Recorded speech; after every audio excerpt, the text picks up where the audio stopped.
नमस्कार, साक्षी news network और आप सभी का स्वागत है। कांग्रेस ने नेशनल हेराल्ड से जुड़े कथित धन शोधन के मामले में प्रवर्तन निदेशालय की ओर से राहुल गांधी से पूछताछ और सेना में भर्ती की नई अग्निपथ योजना का विरोध करते हुए सोमवार को जंतर मंतर पर सत्याग्रह किया।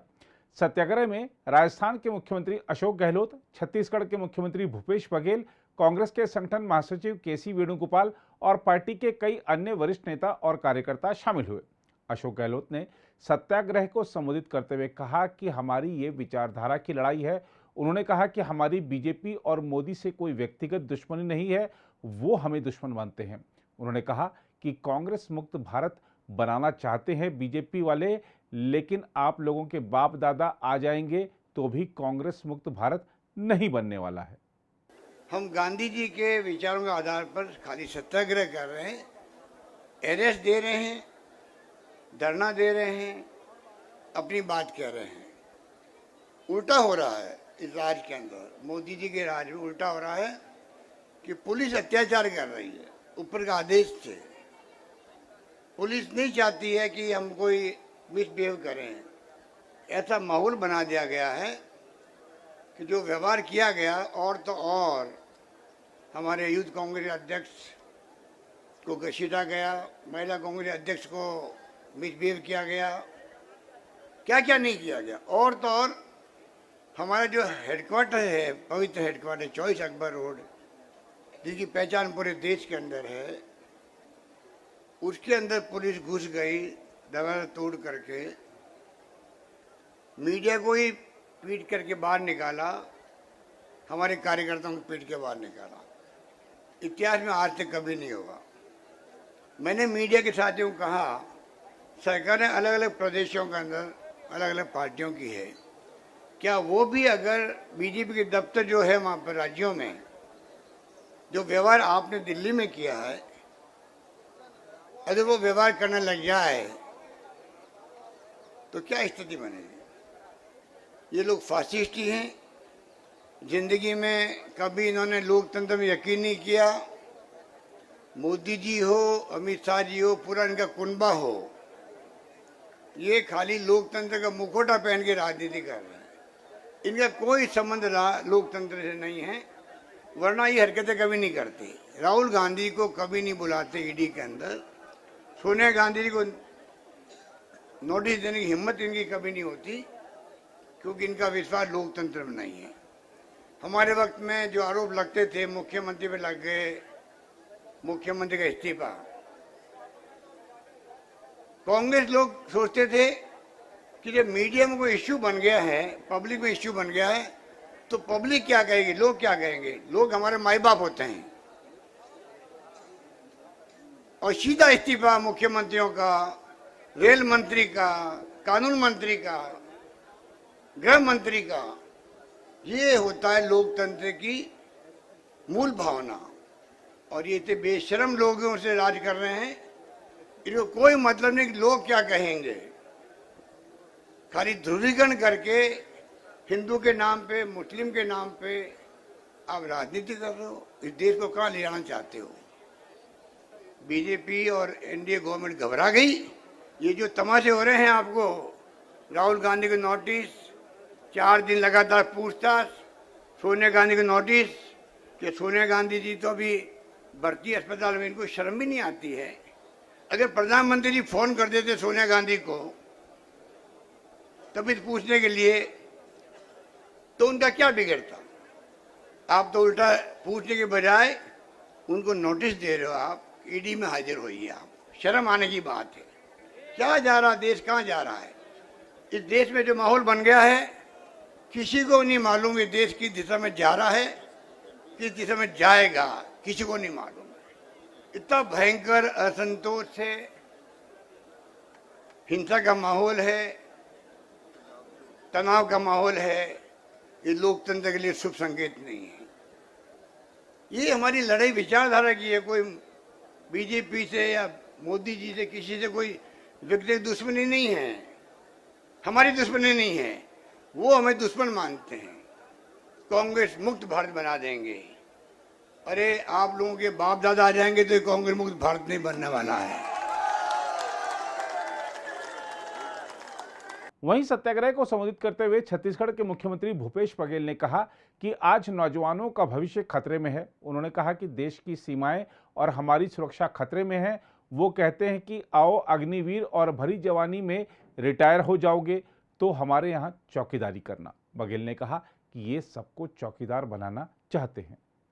कि किस प्रकार से नोटबंदी लाई गई, किस प्रकार से जीएसटी लाया गया, किस प्रकार से लॉकडाउन करके करोड़ों करोड़ लोगों को बेरोजगार किया, महंगाई का वार, बेरोजगारी का वार और राफेल का घोटाला, इस सब को आपने देखा।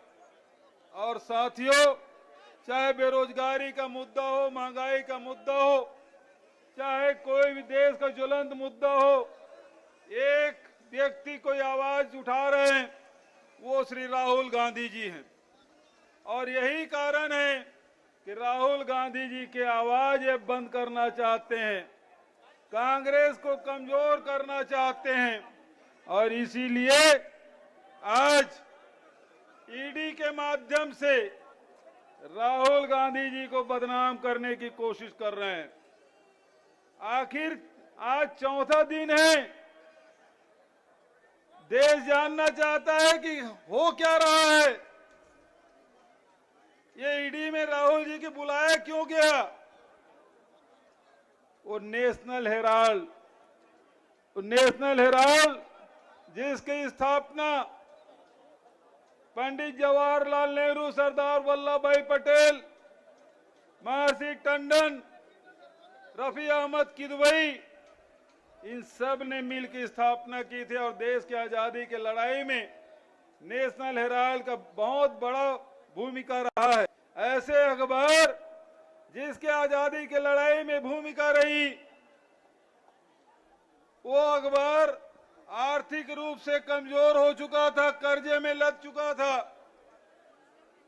करोड़ों करोड़ कांग्रेस के और आम जनता की भावना थी कि नेशनल हेराल्ड जारी रहना चाहिए। उस भावना का सम्मान करते हुए कांग्रेस पार्टी ने नेशनल हेराल्ड को 2002 से 100 किस्तों में 90 करोड़ का कर्ज दिया। और नेशनल हेराल्ड जो कांग्रेस की विचारधारा से चलती है, राष्ट्रीय भावनाओं से राष्ट्रीयता को एक राष्ट्र बनाने में भूमिका रही है, उसको जीवित रखने के लिए कांग्रेस ने मदद कर दी, ऋण दे दिया, तो कोई अपराध नहीं किया। लेकिन ये अंग्रेज जिन्होंने नेशनल हेराल्ड पे पाबंदी लगाई थी, उन्हीं के समर्थक, उन्हीं के मानने वाले, फूट डालो राज करो की नीति पे चलने वाले लोग आज उसके माध्यम से 4 दिन से पेशी में बुला रहे हैं। यदि भाई भाई को मदद करे, बाप बेटे को मदद कर दे, तो अपराध नहीं होता, वो मनी लॉन्ड्रिंग के श्रेणी में नहीं आता, सरल शब्दों में मैं कहूं तो। लेकिन 4 दिन से पूछ रहे हैं।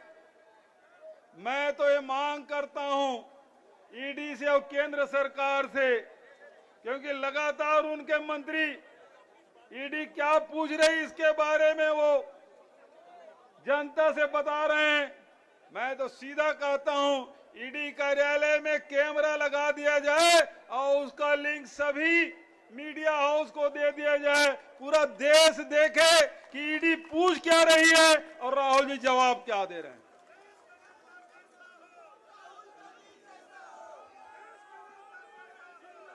इनका एकमात्र उद्देश्य उस आवाज को बंद कर देना चाहते हैं जो आवाज देश के दबे कुचले शोषित पीड़ित लोगों की आवाज बन गई है। वो आवाज कभी किसानों के लिए बुलंद होता है, कभी नौजवानों के लिए, कभी दलितों के लिए, कभी आदिवासियों के लिए। हर वो समय जब भारतीय जनता पार्टी केंद्र की सरकार गलत करती है तो एक आवाज उठती है, उस आवाज का नाम है राहुल गांधी। वो हमेशा ये आवाज उठाते हैं कि ये भूमि अधिग्रहण बिल वापस आपने लाया है, जो वापस ले रहे हैं वो गलत है। राहुल जी कहते हैं ये नोटबंदी है, इससे देश की अर्थव्यवस्था चौपट होगी। उन्होंने कहा ये जीएसटी लाए हैं, वो गलत तरीके से लाए हैं, इससे अर्थव्यवस्था को नुकसान होगा। आप तीन काले कानून लाए, उस समय भी राहुल गांधी बोले थे कि इसको वापस लेना होगा, और आज फिर से राहुल जी कह रहे हैं ये अग्निपथ अग्निवीर की भर्ती कर रहे हैं, ठेका में जो दे रहे हैं सेना को, इसको वापस लेना होगा, ये राहुल जी बोले हैं। और सच में हिंदुस्तान के जो सीमाओं की रक्षा करने वाले सेना है, उसके साथ अपमानजनक जो व्यवहार कर रहे हैं, उसकी जितनी भी निंदा की जाए वो कम है। बिहार जल रहा है, उत्तर प्रदेश जल रहा है, उसकी लपटें हरियाणा और दक्षिण तक के पहुंच रहा है। आज पूरा नौजवान उद्वेलित है, उनका भविष्य खतरे में है, देश की सीमाएं खतरे में हैं, हमारी सुरक्षा खतरे में है। और इस देश को हमारे पूर्वजों ने आजादी नहीं दिलाई, महात्मा गांधी के नेतृत्व में जहां आजादी मिली, सरदार वल्लभ भाई पटेल के नेतृत्व में सारे रियासतों का एकीकरण किया गया। उसी गुजरात से 4 लोग निकले हैं, जिस गुजरात से महात्मा गांधी आते हैं, जिस गुजरात से सरदार पटेल आते हैं, जिन्होंने देश की आजादी और देश एकीकरण किया, उस गुजरात से 4 लोग निकले हैं, 2 बेचने वाले और 2 खरीदने वाले। इससे देश को बचाना है साथियों। मैं बहुत ज्यादा और न कहते हुए, बहुत सारे वक्ता हैं, लेकिन जिस प्रकार से यहाँ के नौजवानों के साथ छल किया गया है, उसे अपमानित किया जा रहा है। उन कहते हैं कि आओ जब रिटायर हो गए 4 साल की उम्र में, बड़ी जवानी में जब रिटायर हो जाओगे तो हमारे यहाँ चौकीदारी करना। ये सबको चौकीदार बनाना चाहते हैं। इनकी नियत स्पष्ट है, देश में कोई समृद्ध न हो, कोई सुख से जीवन यापन न करे, सब चौकीदार बने, ये इनकी नियत है और इसको होने नहीं देना है। इन्हीं शब्दों के साथ एक बार जोरदार आप नारा लगाएंगे, कांग्रेस पार्टी, सोनिया गांधी, राहुल गांधी, हर जोर जुल्म के टक्कर में, हर जोर जुल्म के टक्कर में पहले लड़े थे गोरों से, पहले लड़े थे गोरों से। दूसरी ओर कांग्रेस कार्यकर्ताओं ने आज दिल्ली में कई जगह नारेबाजी व प्रदर्शन कर ट्रैफिक को बाधित किया। इस दौरान कई कांग्रेस कार्यकर्ताओं को पुलिस ने हिरासत में ले लिया। कांग्रेस कार्यकर्ताओं ने शिवाजी ब्रिज रेलवे स्टेशन पर भी प्रदर्शन कर रेल यातायात को बाधित करने का प्रयास किया। कांग्रेस कार्यकर्ताओं की ओर से किए जा रहे प्रदर्शन के चलते आम लोगों को भारी मुश्किलों का सामना करना पड़ा, क्योंकि सप्ताह का पहला कामकाजी दिन यानी सोमवार होने के चलते वैसे भी सड़कों पर ट्रैफिक ज़्यादा था, जो कि प्रदर्शन के चलते बुरे ट्रैफिक जाम में तब्दील हो गया।